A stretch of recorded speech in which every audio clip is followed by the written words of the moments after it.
శుక్లాంబరధరం విష్ణుం శశివర్ణం చతుర్భుజం ప్రసన్నవదనం ధ్యాయేత్ సర్వవిఘ్నోపశాంతయే అగజానన పద్మార్కం గజానన మహార్నిశం అనేకదంతం భక్తానాం ఏకదంతముపాస్మహే.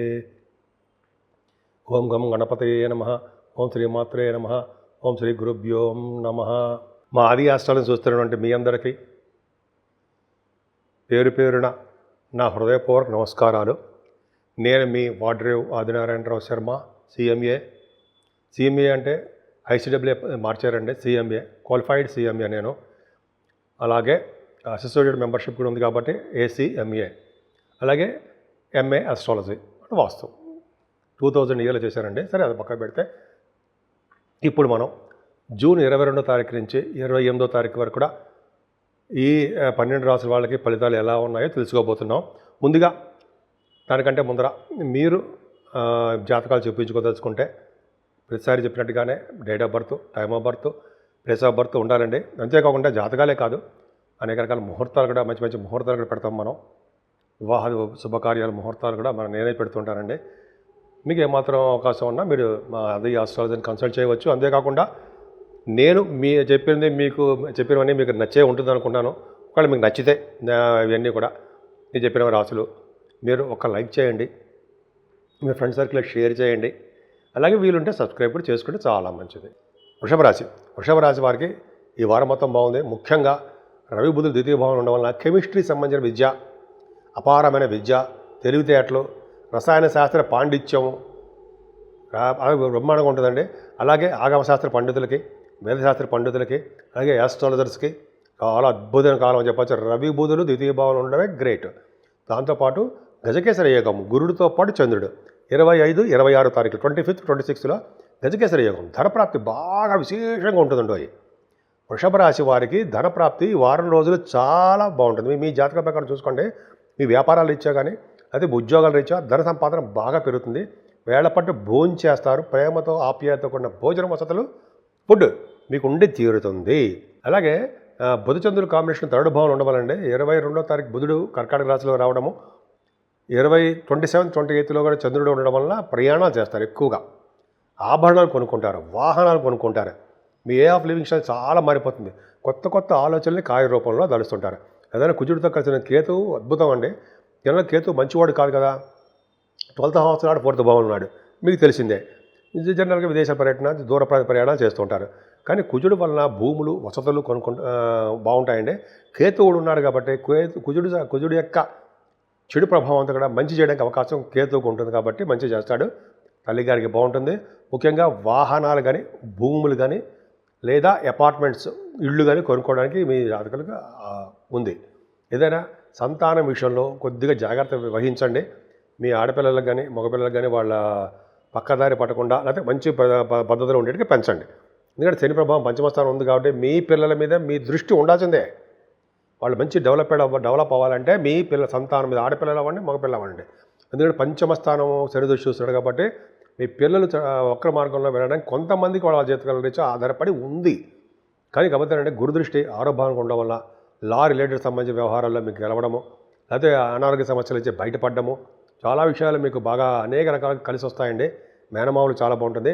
ఏదైనా 7వ భావం కూడా చాలా బాగుంది కాబట్టి భార్యాభర్తల యొక్క అనురాగ దాంపత్య జీవితం పర్ఫెక్ట్గా ఉంటుంది. ఇంకా చెప్పాలంటే మీ వ్యాపార విస్తరణ, వస్త్రాలు కొనుక్కోవడము, వివాహాది వేడుకలు కుదరడము చాలా బాగుంటుందండి. ఏదేమైనా మీ రాశికి కూడా గురువు అష్టమ భావానికి గురుదృష్టి వల్ల తలవంతరముగా ధనయోగము, సేవకాజనము, అదృష్టము, కింద జనంలో చేసుకునే పుణ్యఫలాలు ఇవన్నీ మీకు బాగా రావడం. పుణ్యఫలాలు కాదు కానీ భాగ్యస్థానం చూస్తాము. ఇక మీకు జనరల్గా మీరు రావాల్సిన సంపదలు బాగా వస్తాయండి. ఇంకా అంటే మీ పూర్వీకుల ఆస్తిపాస్తులు అంటారు సార్, అవి రావడానికి అవకాశం ఉంది. 9th హౌస్ లార్డ్ చాలా బ్యూటిఫుల్గా ఉంది కదండి మీ జాతకము. 9th హౌస్లో లాభంలో ఉన్నాడు కదా, భాగ్యాది లాభంలో ఉన్నాడంటే చక్కటి భాగ్యం సిద్ధిస్తుంది. ముఖ్యంగా విదేశాలు వెళ్ళడానికి స్టాంపింగ్ అయిపోవడము, విదేశాల ఉన్నత విద్య రావడము, పుణ్యక్షేత్ర దర్శనాలు, గంగానది స్నానాలు, ఇవన్నీ మీకు బాగా అలవోకగా అంటారు సార్, బాగా చేస్తారని మీరు. ముఖ్యంగా నైమిసారణ్య యాత్ర చేయడానికి కూడా అవకాశాలు మీకు ఎక్కువ ఉన్నాయి.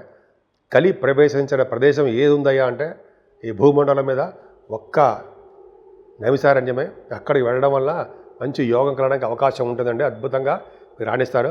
దశముల రాహు గవర్నమెంట్ ప్రొఫెషన్లో ఉండడానికి అవకాశం ఉంటుంది. దశమ రాహు ఇది డాక్టర్ వృత్తిలో ఉన్న వాడికి మంచి బ్రహ్మాండంగా ప్రమోషన్స్ రావడము, వాళ్ళు బాగా నేమ్ అండ్ ఫేమ్ రావడం చాలా బాగుంటుంది. దశమరాహువే కదండి మీకు రాజకీయ రంగంలో కూడా ఉన్నతమైన పదవులు ఇవ్వడం కూడా అవకాశం ఉంది. ఈ రాహు ప్రభావం వల్లే స్టాక్ మార్కెట్లో ఉన్నవాడు, స్టాక్ మార్కెట్ కాదు కానీ సాఫ్ట్వేర్ రంగం చెప్పుకుందాం. సాఫ్ట్వేర్ రంగం ఉద్యోగస్తులు మాత్రం చాలా బాగుంటుందండి. రాహు వలన మీరు ఏ ఉద్యోగం చేసినా కూడా ఆ ఉద్యోగంలో భద్రత ఉన్నత ప్రమాణాలతో కూడినటువంటి మీకు ప్రమోషన్స్ రావడానికి అవకాశం ఉంది. ఏదైనా లాభంలో శని, ఇది గ్రేట్ అండి. లాభంలో శని అసలు అంతులేని సంపదలు ఇస్తా అంటారా, అలా మీకు బాగా ఉంది. భాగ్య రాజ్యాధిపతులు లాభంలో ఉన్నాడంటే సంపదలు మీకు ఉన్నట్టే, అద్భుతంగా ఉంటాయండి. ఇంకా అంతేకాకుండా మీకు ఆటోమొబైల్ ఇండస్ట్రీస్లో కానీ, కోల్ సంబంధించిన విషయాల్లో కానీ, ఐరన్ అండ్ స్టీల్ కానీ, లేకపోతే పెట్రోలియం కానీ, ఇట్లాగా మీరు ఏ శాఖల్లో ఉన్న వ్యాపార వృద్ధి, సాఫ్ట్వేర్ రంగస్తులు, అలాగే రియల్ ఎస్టేట్ రియల్ ఎస్టేట్ వాళ్ళందరికీ చాలా బాగుంటుంది. ఏదైనా బుధచంద్రులు బాగున్నారు కదండి. 4th house 3rd house lord 12 బాగా ఉన్నాడు అంటే ప్రయాణాలు చేయడం బాగా ఎక్కువ అవుతుందండి. లాంగ్ డిస్టెన్స్ టూర్స్ చేయడం ఎక్కువ అవుతుంది. లాంగ్ డిస్టెన్స్ టూర్స్తో పాటు మీకు సన్మానాలు కూడా జరుగుతాయండి. మీకు సన్మానాలు జరగడము, మంచి వాటికే ధనం ఖర్చు పెట్టడం జరుగుతుంది.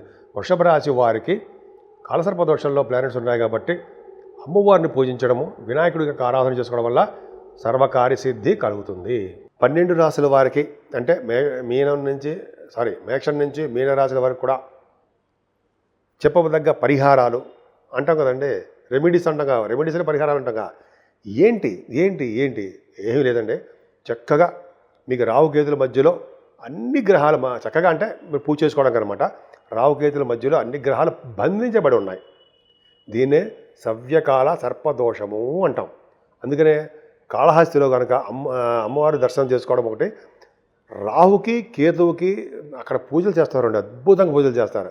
నేను అక్కడికి వెళ్ళిన తర్వాత ఐసీబీలో పాస్ అయ్యా. అంటే అది వేరే విషయం అనుకోండి. అక్కడికి వెళ్ళి చేసిన తర్వాత పూజలు చేయించుకోవడం తర్వాత అద్భుతమైన ఫలితాలు ఉంటాయండి. ఈ ఫలితాలు అద్భుతంగా ఉంటాయి. ఇంకా చెప్పాలంటే రాహు కేతువులకి అమ్మవారి యొక్క ప్రభావం కూడా ఎక్కువ ఉంటుంది. అందుకనే మీరు కనుక అక్కడికి వెళ్ళాం, మనం కాళహస్తి వెళ్ళాం, మన ఊళ్ళోనే చేసుకుందాం. అమ్మవారి కుంకుమ పూజ కానీ, అభిషేకాలు కానీ, మంగళవారం రాహుకాలంలో పూజలు అంటారు సరే, డబ్బులు కట్టేయడం కానీ అలా చేయించుకోవడం వల్ల రాహుకాలం వల్ల రాహువులో వచ్చే దోషాలు పరిహారం అవుతాయండి. సర్పదోషం తగ్గుతుంది. అంతేకాకుండా చండీ హోమాలు కూడా చేయించుకుంటుంటాం మనం చాలా మటుకు. చండీ హోమాలు చేయించుకోవడం వల్ల రాహు కంట్రోల్లోకి వచ్చేస్తాడు అన్ని రాశుల వారికి. ఇంకా మరి కేతువు కూడా రండి, గణపతి ఆరాధన చేసుకునే వాళ్ళకి, గణపతి పూజ చేసుకునే వాళ్ళకి, అలాగే రాహు దోషం ఉంది కాబట్టి కొంతమందికి, చాలామందికి డబ్బున్న వాళ్ళకైతే రాహుకి జపము, తర్పణాలు, దానము, హోమం చేయించుకున్నా, అలాగే కేతుకు సంబంధించిన పూజలు చేయించుకున్నా సరే వాళ్ళకి జపాలు కానీ చేయించుకుంటే దోషాల పరిహారం అయిపోతాయి. వాళ్ళ ఇష్టం అది. నేనైతే జనం చెప్తా అంతే.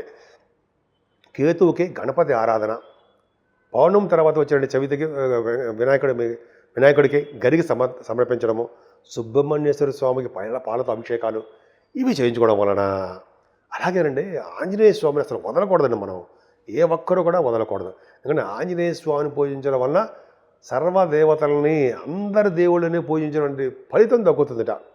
శాస్త్రంలో కూడా చదివా చాలా బుక్స్లో. ఈ బుక్స్లో చదివి చెప్తున్నాను మీకు. అద్భుతమైన ఫలితం అంటే ఆంజనేయ స్వామిని పూజించడం వల్ల శరీరంలో వచ్చే దోషాలు చాలా వరకు పరిహారం అవుతాయని చెప్పి శాస్త్రం కూడా చెప్తుంది. అలాగే ఆంజనేయ స్వామి దగ్గర దీపారాధన, ఆంజనేయ స్వామి దగ్గర వడమాల ఆయన సమర్పించడం, వడమాల అంటాం కదా, తర్వాత అప్పాలు సమర్పించడం, అలాగే వస్త్రాలు సమర్పించడం, అలాగే ఆంజనేయ స్వామికి సింధూరం రాయించడం, అద్భుతమైన ఫలితాలు ఉండి తీరుతాయంటే సందేహం ఉందా? ఏం సందేహం లేదండి. అలాగే అన్ని రకాలుగా భగవంతుని ధ్యానించడం వలన శివాభిషేకాలు, విష్ణు ఆరాధన ఎప్పటికీ మర్చిపోకూడదండి. మనం శివుడికి ఆరాధన చేసుకోవడం అంటే చేతులు ఉండగా శివ పూజలు చేయనేలా, నోరు ఉండగా అంటే హరినామ సంకీర్తన చేయనేలా అని మనం ఇక్కడ చదువుకుంటూ ఉంటాం కదా. శివుణ్ణి పూజలు చేసుకుంటూ హరిని పూజిస్తుండడం వలన, చిప్పుతో పొగుడుతుండడం వలన గ్రహాల వల్ల వచ్చే దోషాల పరిహారం అవడం కాకుండా అమ్మవారి యొక్క దర్శనం చేసుకోవడం వలన ఏమైనా గ్రహాల వల్ల వచ్చే దోషాలు ఉన్నాయంటారా? ఎప్పుడు సంపూర్ణ ఆరోగ్యంగా, ఐశ్వర్యంగా, ఆనందంగా, మీలాగా సంతోషంగా ఉండడానికి అవకాశాలు లేవా? ఉండి తీరతాయి. సో ఈ విధంగా అన్ని రాసుల వాళ్ళకి అద్భుతంగా ఉండాలని, ప్రతి రంగంలోనూ మీరు ముందంజలో ఉండాలని, అన్ని పనులు మీకు అన్ని మంచి పనులు ముందు మీ దగ్గరికి రావాలని, సంపూర్ణ ఆరోగ్యవంతులుగా ఉండాలని నేను మనస్ఫూర్తి కోరుకుంటున్నాను.